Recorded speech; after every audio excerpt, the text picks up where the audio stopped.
How many of you are prepared for an incident like this? Get my new book, Sheep No More, The Art of Awareness and Attack Survival, and I will teach you to think like an attacker so you can truly defend yourself. Don't just react, act. Available for pre-order now on Amazon and Barnes & Noble. Sheep No More. Get it.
My name is Jonathan Gillum. And this is The Experts.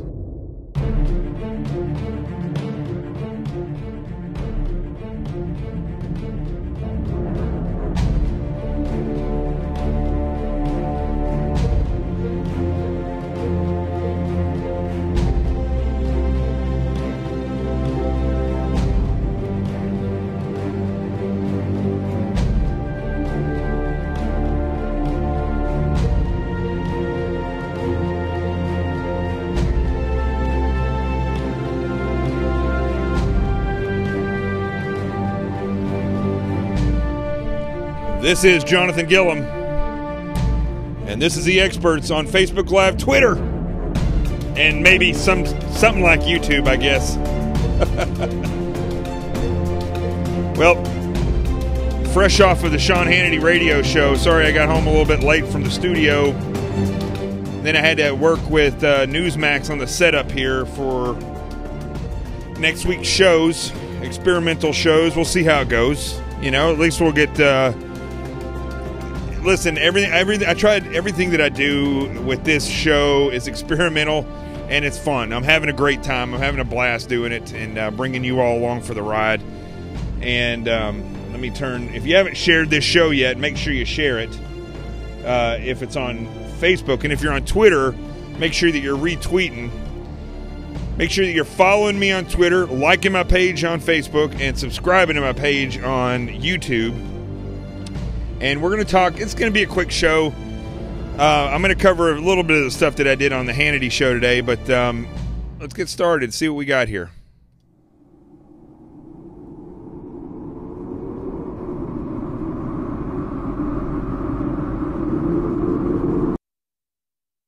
I have no idea what's happening there. Hold on.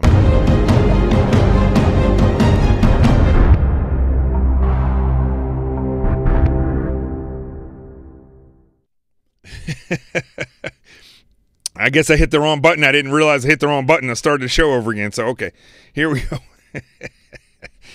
So hopefully none of that will happen when I'm doing the show next week on Newsmax. But as long as I'm here and it's me doing this, that's the way it goes. So, as I said, I just got back from Sean Hannity's studio. What an incredible show that was. We had, let's see, we started out with Tom. I forgot what Tom's last name is. Forgive me for that, Tom. Actually, I might have it written right here. I do not have it written right here. But Tom is a historian, and we talked about George Washington and the Christmas where in 1776 when he crossed the Delaware. I'm going to tell you a little bit about this story. I'm going to kind of rehash some of the stuff I talked about today on the Hannity show because it's very important that we go over this. We had Israel Del Toro, which I'm going to have on this show. I've been talking about having him on this show. Maybe I'm going to have him on there next week when I do the show. He'd be a good guest to have on. Billy and Karen Vaughn, Aaron Vaughn's parents, who died. He died in 2005, and as a SEAL, and it was the helicopter that crashed right after Bin Laden was captured and killed, and just incredible story of them talking about Christmas. Danielle McLaughlin, who I usually debate with, I brought her on the show to talk about how liberals and conservatives, we're told liberal and conservative. That's my splint in my leg. I'm opening up. We're told that we don't think alike and that we can't get along. And what I'm finding as I get older is that, we're told that you have to be liberal and conservative. The reality is, if you're looking at what's effective in the results that are effective, it's not really going to be liberal and conservative. It's going to be effective. What is it, effective or is it not effective? And we may have different ways of approaching that, but we have to get, obviously in many ways we have to get to an answer that gets the results. And it was a great discussion with Danielle. She's an amazing woman. She's working to become an American citizen. She's an attorney, constitutionalist, but she's liberal. And it was a great interview. And then after that, we had C.L. Bryant, the Reverend C.L. Bryant, and his producer, Michelle. And it was great having them on. And we talked about the reality of what Christmas was. And I'm going to play some. I played this, I think, last year. I'm going to play for you in just a second. Let me get it booted up here. I want to play for you what I think is the best overall description of Christmas that there is. I don't know if this is going to get me kicked off of the show today. So why don't I hold this until the very end? Even though that I give it credit, I don't know if it's going to kick me off or not. So we'll see. Hopefully it won't. Because I'm not trying to steal their content. I'm trying to share it. I think it's one of the best description of Christmas that there ever was. So we'll wait until the very end to play this, and hopefully they won't pull the show down. It won't be pulled off of Twitter or YouTube regardless. So first off, before I get into the touchy-feely stuff about Christmas and the importance of that, not just touchy-feely, I want to discuss real quick about this UN vote. And this is all I got to say about it. UN condemned, I guess, our decision to move, the United States decision to move our embassy to Jerusalem, which is the capital of Israel. And, we decided to do that. The country decided, the president decided to do that for obvious reasons, I think. But what purpose is it the rest of the world under the guise of the UN to tell us what we should and shouldn't do? Why should it matter to any of those people? Listen, the UN doesn't, in the majority of the countries that are in the UN, and I've been in the UN during the United Nations General Assembly when I was an FBI agent, and I saw the reality of what was going on there. It's a joke. The UN is really, it's almost like Satan's meeting place, because that's where you bring all of the criminally minded, I know I use this word a lot, nefarious, globalists together, and you give them a meeting place, and we set it up in New York City. It's the weirdest, stupidest thing I think this country has ever done. And for them, I saw a description on foxnews.com a minute ago about what the UN did to President Trump and to the United States when they they have an opinion like this, is when you see a homeless person and you give them money and then they turn around and berate you for that money. That's what the UN does, right? They do nothing. None of those countries do anything to help the United States. It's not like they're giving us money. We give the taxpayer, think about this, folks, the taxpayer money that comes out of your pocket every time you buy something, every time you get a paycheck, all that money, it goes, a portion of that money goes to all these countries that make up the UN from the United States taxpayers. And then they're going to turn around and tell us first off, who gives a crap what they think? I don't. It plays no part in my mind on a daily basis. I don't wake up in the morning and say, I wonder if the UN is going to be okay with me doing the Friday night toast on Thursday. I don't care. I don't care what they think. And we shouldn't care either. And in fact, I don't think we should be giving any of these people money. Let the rest of the world pick up the tab for a while. I'm not saying that America should not be a giving country. I'm not saying that. But I think the CIA and the State Department and these upper echelon, that's their terms and not mine, the creme de la creme of these educated aristocrats who think that they know how the world should be, I think they've overstepped their boundaries. And so I think that I don't think we should be giving them any money anymore. Not for a while anyway. I think that let the rest of the world go out and solve these problems. We are constantly feeding these countries money, and the only people that it actually gets to are those leaders, those nefarious globalist leaders, and they take that money and they make it their own. They're not, look, they never solved the hunger problem in Africa. They're not solving the terror problem in the Middle East. They do none of this stuff. And listen, on Twitter, I'm just going to say this, let the trolls go. I don't even read what they have to say. They are actually so stupid, kind of like the UN, that they're actually giving us good stats by showing up here and saying stuff. So, the stinky, smelly, young millennial types, even worse are the older people who troll because they don't have anything to do. Listen, they're not getting dates. They don't take baths, so nobody wants to be around them. They just have their parents' money. That's it. And I didn't mean to do that. That was an accident, but it looked good. So forget about these trolls. When they come on and they do this stuff, it just gives us more numbers and makes our influence look ever higher. So thank you, trolls. So back to the UN. I told this story today. I sat, when I was in the FBI, I was working as the liaison to the United Nations General Assembly, and I went and watched a big meeting that they had of the Harmy Karzai and Bill Gates and all these other philanthropists were on the stage, and there was like 300 very, very, very wealthy people in the audience, and they're all talking about how to end global hunger. And the problem with what they were saying is they were doing nothing to talk about, let's bring farmers over here and teach them how to farm. Let's find new and inventive ways to cultivate the soil in these areas that are downtrodden. There was none of that talk. It was all about how they raise money. Where do they get investors? How do they raise more money? The whole 2 hours, that's all they talked about. And so it was a huge learning lesson for me in that I saw the reality that it wasn't just our Washington, D.C. politics. It was politics in general. And these nefarious leaders, they're not doing anything to fix the world. So I don't even get it, why we even worry about the UN. I don't think we should be handing out money. I'll even say this about Israel. I don't understand why we give Israel so much money. I mean, I don't mind helping them out with the defense of the country. I believe in their country. Of course, I'm a Christian. I believe in the country. But I don't believe in giving billions of dollars to Israel's not a poor country.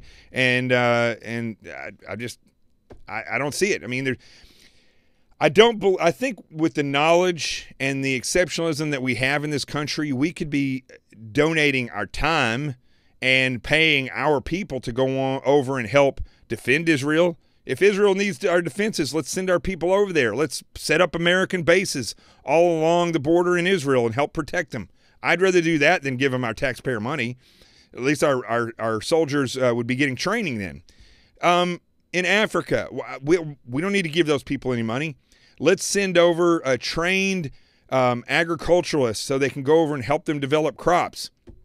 Let's deploy our troops over there with them so that they protect those areas and so they can grow the crops in a safe manner. Why are we giving these people so much money? I do the same thing when I'm walking down the street and I see a homeless person. They say, "You have any money?" I'll say, "Yeah, I have plenty of money, but I'm not going to give it to you. But what I will do is I will go and buy you something to eat, and I'll buy you something to drink. So what do you want?" And I'll buy them something. I have no problem with that.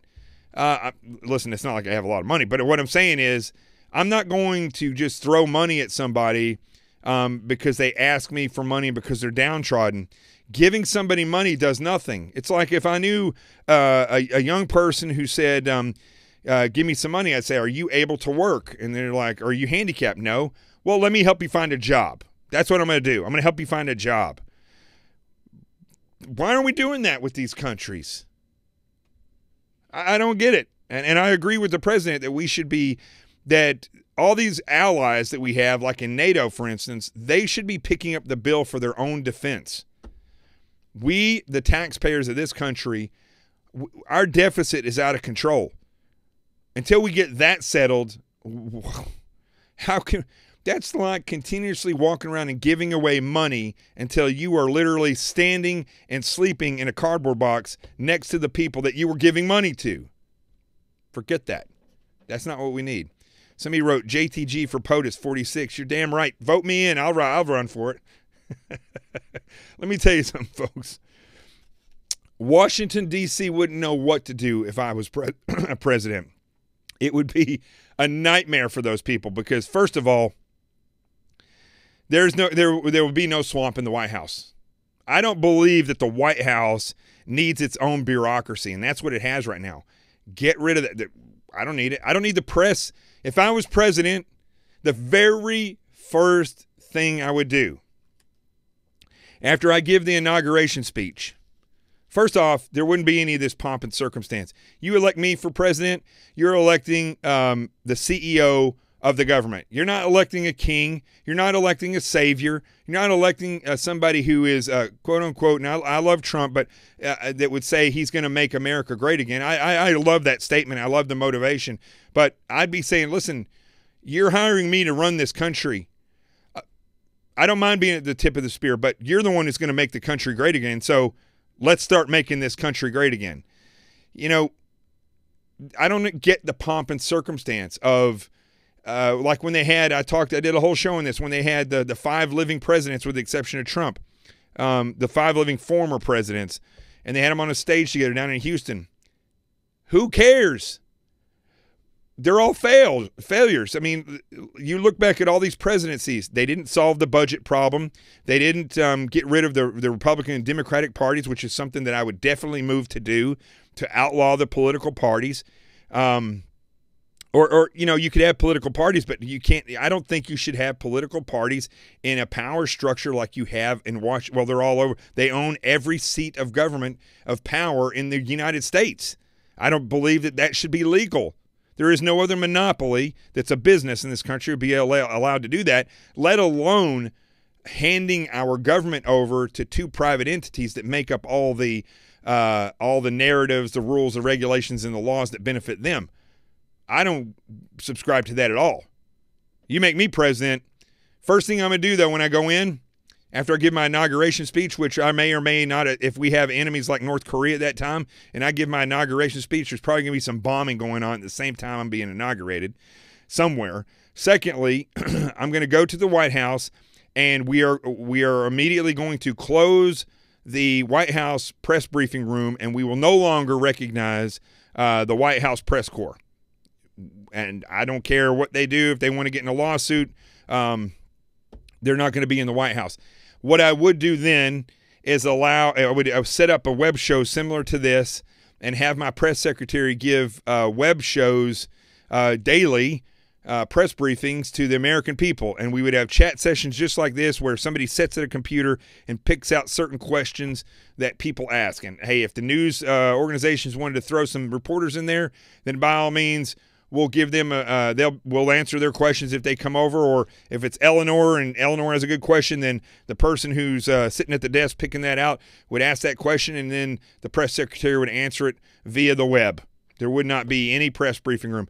I'd take that room and I would give that over to the Secret Service, let them build a gym in there and a dressing room for the women and the men so that they have a place. Second thing I would do, I would give the Secret Service, around the streets, I would make sure that they have parking. If people are going to be guarding me, I'm going to take care of them. And the Secret Service right now has no parking space. They got to drive around like I did down here in New York City for sometimes like an hour and a half. The other thing is Secret Service has to pay for their meals on Air Force One. That would stop. The government's going to pick up that tab. If you're working a full day, just like in the military, we get MREs, meals ready to eat. Well, I think the Secret Service, when they're on Air Force One, they should get meals. They're in a government facility. When they're on that plane, they should get free meals. There would be no press corps in the Air Force One. There would be no press corps in the presidential motorcade. Basically, there would be no White House press corps. If they want to follow us, they'd have to do it online or go stand outside the gate. That'd be the first thing I did.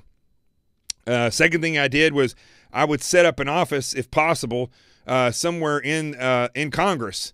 And I would get an empty office, and I would set up an alternative office for the president so that I could go in there and do business at times inside the Capitol building.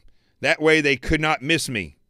And that way I don't have to go through the press. And if Nancy Pelosi, if she's still alive at that point, wants to say something, she could go to the press, but I'd be standing right out there behind her when she's giving her press conference and ask her right to her face, okay, now why don't we sit down and explain this? Why are you going to the press? I wouldn't play these games with these people. They're elected by you, which means that you're at fault for this, but these are people that have been in Washington, D.C. for so long that they think that they are the government, and they are not the government. They are leeches that suck off the fatted teat of the taxpayers. That's what they are. And they consume our money, they get rich, and they do nothing they do more to assist other countries than they do the children that are homeless or hungry in this country. That would stop. I wouldn't play games with these tax bills. For instance, you want tax reform? I'm a normal human being. I'm a normal American. There's not going to be any Ivanka Trumps. God bless her. I know it's the president's daughter, but there's not going to be any Ivanka Trumps coming up there who grew up a multimillionaire telling and working as she's being reported as the power broker in this tax deal.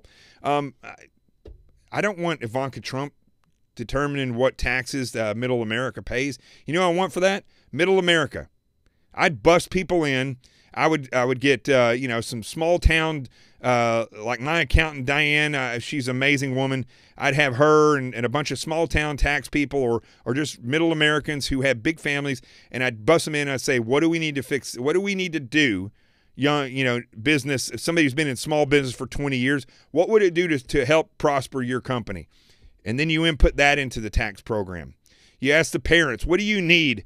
The people who have these huge student loans, what do you need? What about the cops that work the street every day, the firemen? What do you need in taxes? What would you feel comfortable paying in taxes? And what is it about every April 15th that punches you in the gut that we could eliminate if possible or mitigate?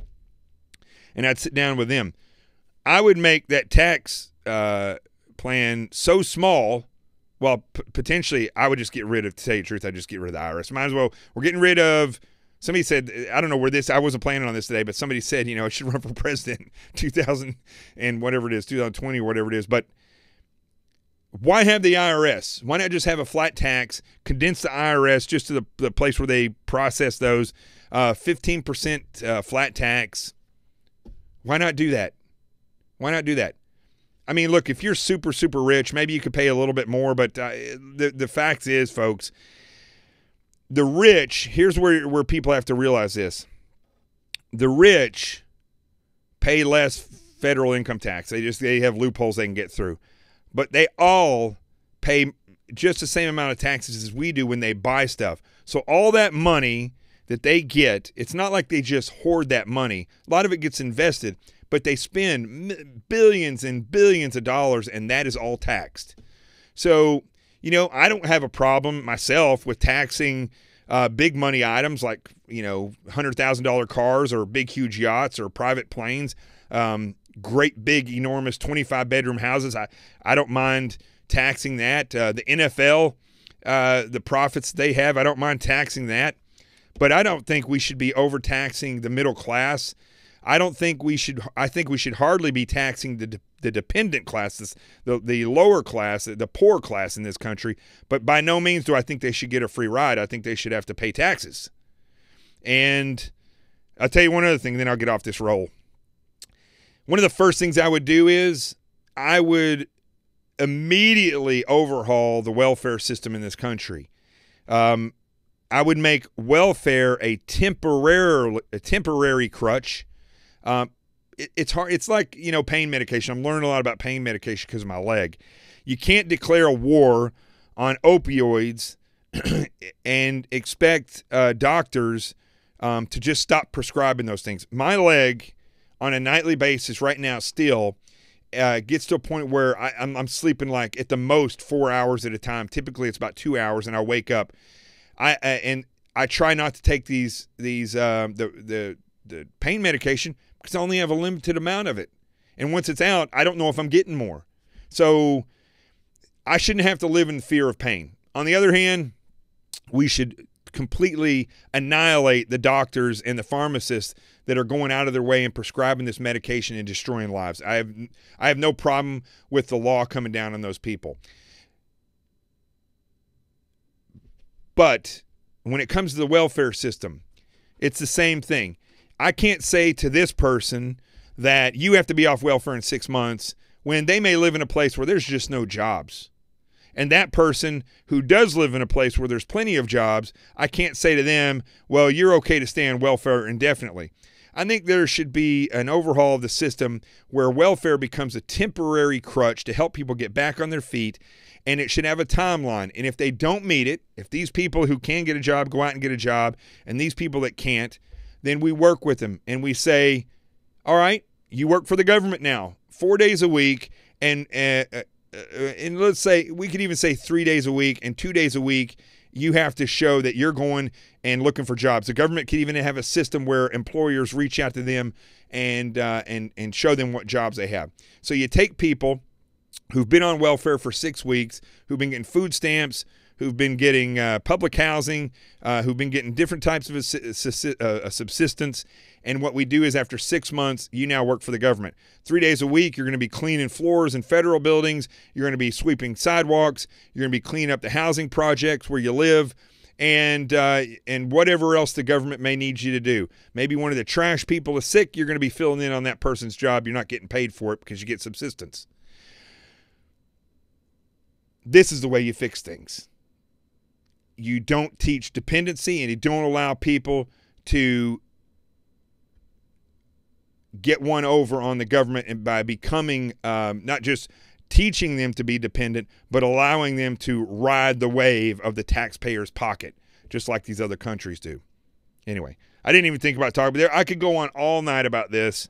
There's many, many other things that I could say. Maybe we'd have free beer day. I don't know. All right. Yes. Well, see, somebody says ban lobbying and term limits. The president could ban lobbying, but I don't know about term limits. That's really something that the American people would have to do. But I would have no problem jumping on board a campaign to get term limits enacted. And let me tell you something. Let me tell you what else I would do right off the bat. I would move to make it illegal for any sitting president or anybody in a political office to utilize government equipment to campaign for somebody else. Now, I'd have to look at this closely about whether or not they can use government equipment to campaign for themselves every 4 years, but I don't believe that a president should be able to fly somewhere and campaign for somebody else that's in their party. They'd be no different than them flying somewhere and doing advertising for Home Depot or for Lowe's. They're flying to do promotions for people that are running for office supported by a private company. Don't believe that should be able to do that. Bill Clinton flew to California and got a haircut. That should be illegal. You should go to jail for doing something like that. I don't think that that any of this equipment, government equipment, should be utilized for personal gain. It's not in the rest of the government. I don't know why they're allowed to do it. These political appointees are able to do stuff and get away with stuff that nobody else can. And here's another thing. I'm on a roll. I might as well stay on this. Every government employee, including politicians and political appointees, must be polygraphed and must have background checks. You should not be able to work in the White House or in Congress without a background check. You shouldn't be able to be a federal judge without a background check. Period. I don't care if you take out the trash in the White House, or if you're an intern in the White House, or what you do. You should have a background check. You should have a drug test, and you should have a polygraph, just like the rest of us. You should be read into programs, and if you're caught with information that you are not qualified or not allowed to have, then you should be charged just like anybody else. I would move to make government held to the highest standards, not to no standards. You're gonna crush an E4 for taking pictures, an E5 in the military. Then why aren't you crushing the Harvard grads and the people who've been in government for 30 years, like the Clintons, from one point to another, and then they go and have classified information beamed to them into a server that they put in their own house, and then crushed their BlackBerries and removed their hard drives in order to obstruct justice? How are they not in jail? We would be. And I would move, if I was president, I would move to make all that so illegal that all these government officials would be held to the highest standard. Otherwise, they're going to find themselves in a world of trouble. It should be so bad. And trust me, folks, when I was in the Bureau and when I was in the military and everything else, we tiptoed around everything. You would not see me doing what Strzok did, Deputy Director Strzok, with his little sex buddy, the attorney, the DOJ attorney. You would never see that going on. And if it did, we'd be fired. Are you kidding me? And if we said we were going to obstruct the presidential election as an insurance policy for the nation, and then we would be, are you kidding me? We'd be charged with no telling what we'd be charged with. Potentially espionage, charged with who knows what they would throw the book. They would ruin your life if that was just a regular agent. So anyway, let's see. Let's go to the A block just so I can rest my voice for a second. And anybody else wants me to run for president, let's go ahead and we'll start a grassroots thing right now. We'll start a super PAC and we'll call it the CQRF. I need somebody to go and get that started. I just don't have time. I'll keep up with the headlines and the TV and all this stuff. No, this is not apple juice. This is Corona Light, which if you don't have a tasty beverage, get one, because I'm not going to do a show tomorrow. I have to do Andrew Wilcox's show tomorrow, and then I've got to get this place set up. I got the camera right in front of me here for Newsmax, and we got the whole system set up. We've got to do sound tomorrow and wire this thing for next week so I can do this show on Newsmax at 1 p.m. to 2 p.m. I got to figure out what I'm going to do for the evening show next week. But before I go to the A block, let me just ask everybody this. Next week, on the 26th, 27th, 28th, and 29th, first off, 26th, 27th, I'm hosting the David Webb Show on Sirius. If you have Sirius, tune in. And then on the 29th, I'm hosting Sean Hannity's radio show again. So that's going to be great. And it's going to be a year in review. You're not going to want to miss that. We're going to have a lot of great guests on there, some bigger guests than I typically would get. But on the 26th, 27th, 28th, and 29th, this show, The Experts, is going to be broadcast on Newsmax television. So here's what I am asking everybody. Go to newsmax.com. Actually, I got a list of where all these, where you can watch it. All right, so just listen up here real quick. And if this is, this may be whatever network you have. If you have DirecTV, it's channel 349. If you have Dish Network, that's channel 216. If you have Fios, that's either 615 in HD, and if you want to watch it in SD for some reason, that's 115. And the AT&T Uverse, it's channel 1220. So AT&T 1220, Fios 615, 115 or 115. Dish is 216, and DirecTV is 349, and you can watch it on newsmaxtv.com. So if you have, let me make sure I'm still active on Facebook because it looked like it just stopped. Am I frozen on Facebook? No, there it goes. So if you don't have a way to watch it on TV, then why am I frozen on Twitter as well? Let me know if everybody's still seeing me.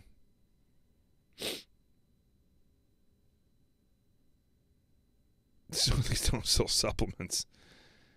Am I still frozen?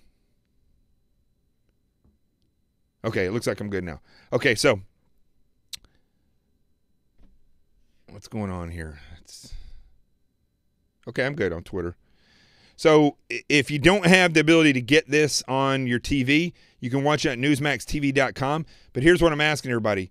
Next week, go over at 1 p.m. on the 26th, 27th, 28th, and 29th and watch this show. We got to bring the numbers. If you're at your office during the day, then log on newsmaxtv.com or put your TV on the right channel, and just so we get the numbers. We need those numbers to crank, okay? Let's go to the A block.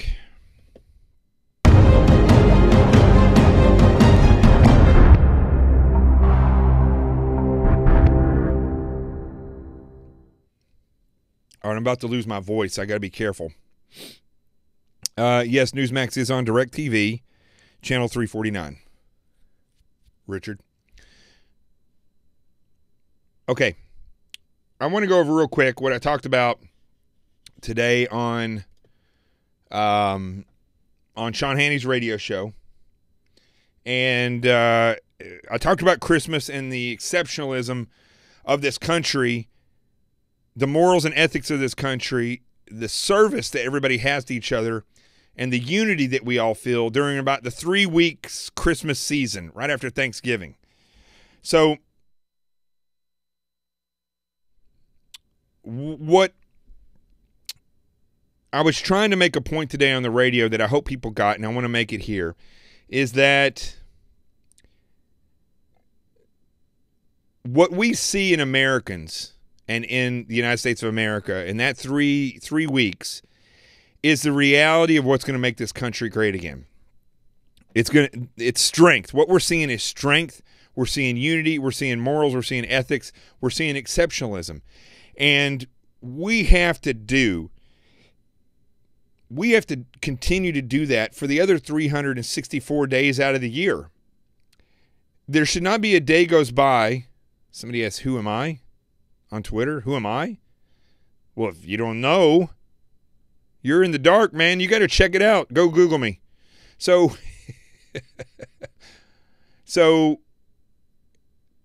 I just want to leave you with this. I don't have to go into great detail. Who you are the day before Christmas, on Christmas, the day after, that's who you should be all year round. If you are good to people during those days, but maybe in April, just picking out a month, you have no patience for people, it's time for you to grow up. It's time for you to start realizing that you live in a free country, that freedom comes at a price, and that we have to work together to make this country great the way it was.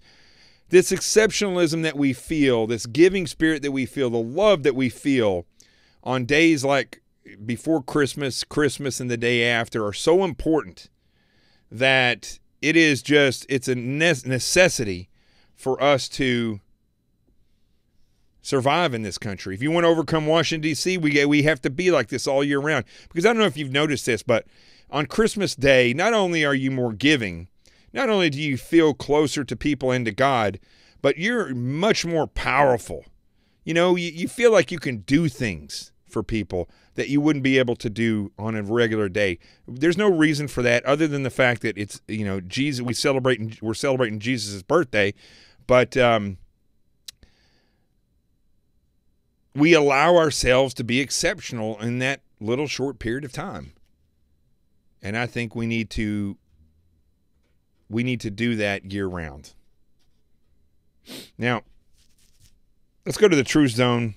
I'm starting to lose my voice. That's why my leg's okay right now, but I'm starting to lose my voice. I just want to talk real quick in the Truth Zone about George Washington. Anybody got anything for me? I may come up for a few minutes tomorrow. On Will Cow, definitely will. 12 o'clock, I'll come up and do my opening statements like I always do when I host one of these shows. Oh, so my audio is out of sync on Facebook. I'm sorry about that. Look away. Just look away from me. All right. Let's go to the Truth Zone before this thing completely crashes. And let's do that now. How many of you are prepared for an incident like this? Get my new book, Sheep No More, The Art of Awareness and Attack Survival, and I will teach you to think like an attacker so you can truly defend yourself. Don't just react, act. Available for pre-order now on Amazon and Barnes & Noble. Sheep No More. Get it.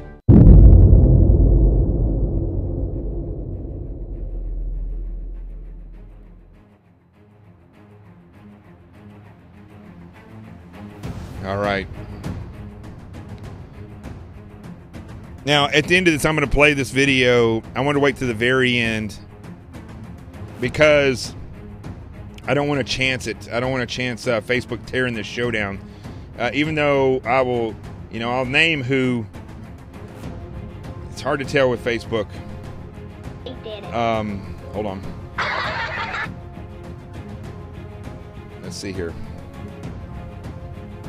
So, real quick about Washington is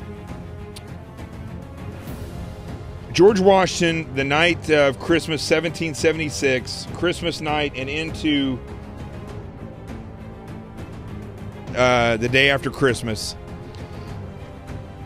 He started with over 30,000 troops, and by the time he got to the Delaware that night, he started, I'm talking not that night, but many months before, he started with 30,000 troops. By the time he got to the Delaware, he only had 2,400 men that were still with him. And those 2,400 men mounted up on boats and crossed 800 yards across the frozen Delaware River. Many of those men didn't even have shoes, believe it or not. Now, I've served in the military as a SEAL officer, as a junior officer, and I'm here to tell you, you're not going to get men to do something like that don't realize the freedom that they have. You're not going to get men that just take their freedom for granted to step up to the plate like that. You are not going to get men that are concerned about how good they look on Instagram or, and I'm saying men here, I mean women as well. But at this point in time, it was men.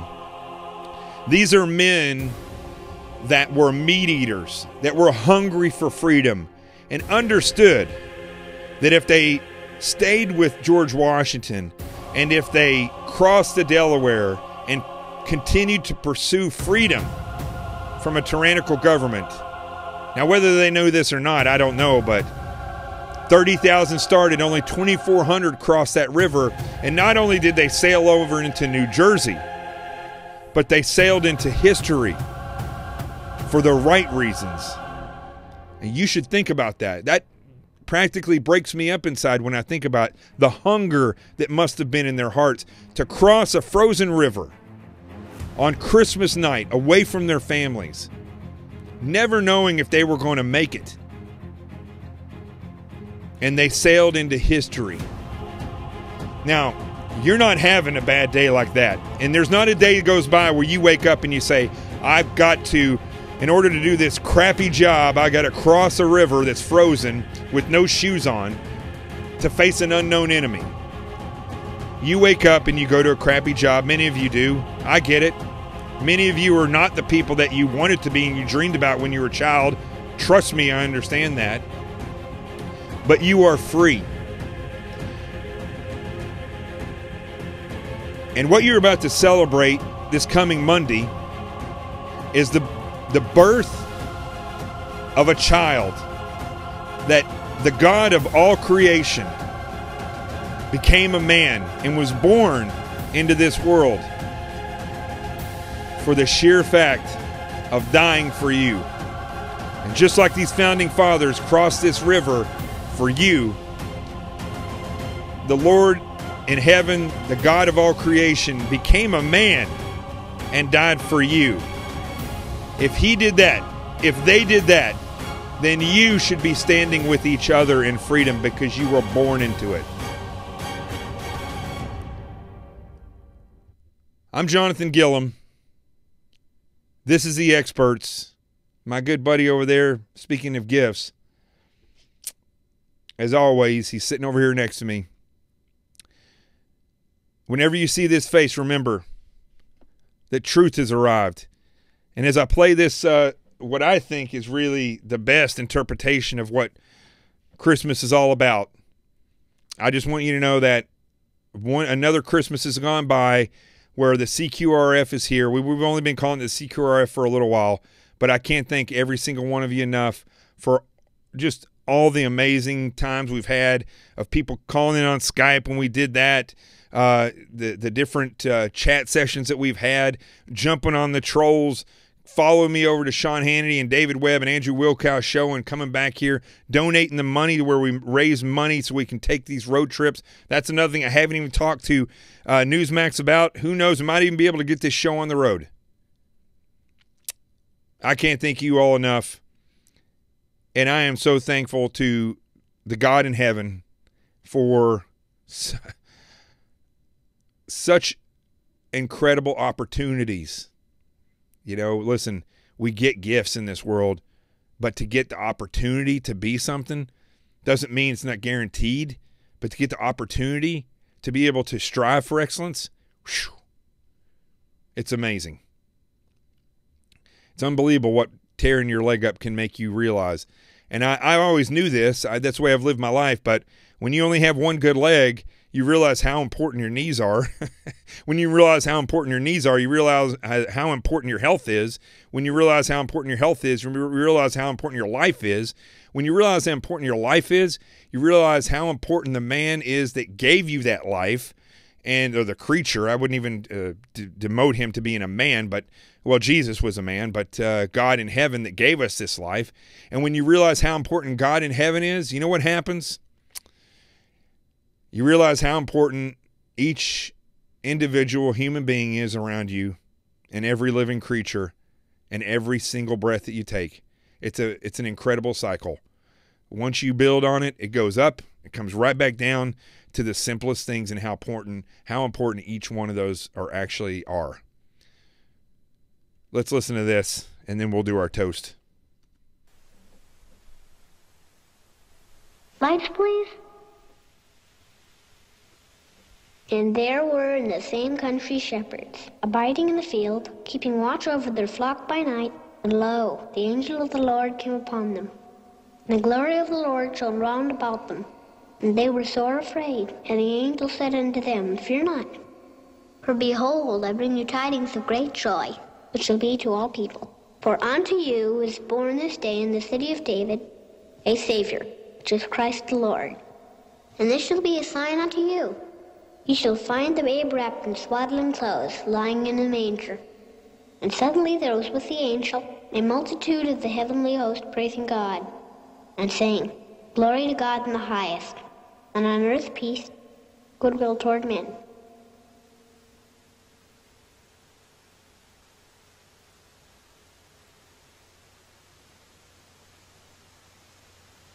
That's what Christmas is all about, Charlie Brown. You're a host.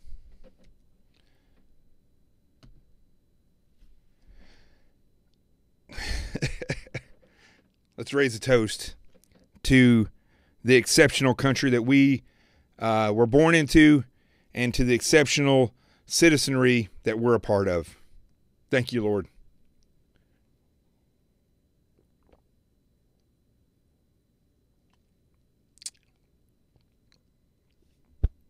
I'm not going to drink it all tonight. God bless you. I'm Jonathan Gillum. This is The Experts. Whew. I'll see you next week. And I'll see you tomorrow on the Will Cow Majority, 12 to 3 p.m. Eastern Standard Time. Go get this book, Sheep No More, The Art of Awareness and Attack Survival. You can get it on Amazon right now. It's also on Barnes & Noble. Selling pretty good in the Barnes & Noble stores. Go buy them out, folks. Give them to everybody that you know. And remember, wherever you see this face or hear this voice, not only is it a voice of a man who's been blessed with hard times and strove for the good times, but it's a man that brings the truth to you. The truth has arrived. I swear I'm going to hit the right button one day this week.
How many of you are prepared for an incident like this?